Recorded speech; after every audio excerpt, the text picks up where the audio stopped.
Деструктивті діни ағымдар, ұлттық кодқа қарсы бағытталған қауіпті идеология. Олардың басты мақсаты адам санасын жаулап, еркін ойлау қабілетін жою.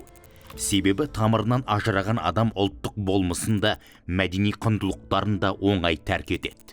Осылайша, өздерін үстем, өзгелерді кем санайтын мұндай топтар ұлт пен мемлекет ұғымының қадірін төмендетуге бар күшін салады.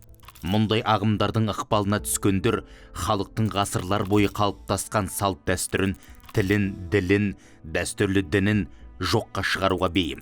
Таразының бір басында жат идеология, екінші басында ұлттың тарихы тұрса, олар еш ойланбастан өз тамырын қиып, 1000 жылдық рухани құндылығын құрбандыққа шала салады.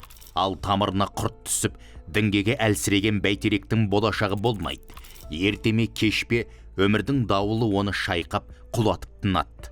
Бұл үдеріс қоғамның бірлігін әлсіретіп, діни және ұлтаралық алауыздықтың өршуіне әкелетіні анық. Деструктивті ағымдар біз және басқалар деген жасанды бөлініс қалыптастырып, адамдарды бір-біріне қарсы қояды. Осы арқылы олар ықпалын күшейтіп, билікке, байлыққа, ресурстарға қол жеткізуді көздейді. Яғни игіліктің майлысын өздері иеленіп, қалдығын ғана өзгелерге үлестіреді. Ал шын құндылық қайда?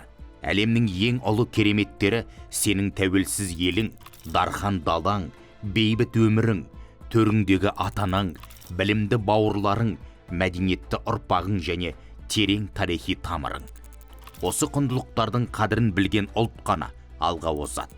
Ал жат ағымның шырмауынан шыға алмай, даурықпа ұранға ергендер уақыт өте келе өз жолынан адасып тозады.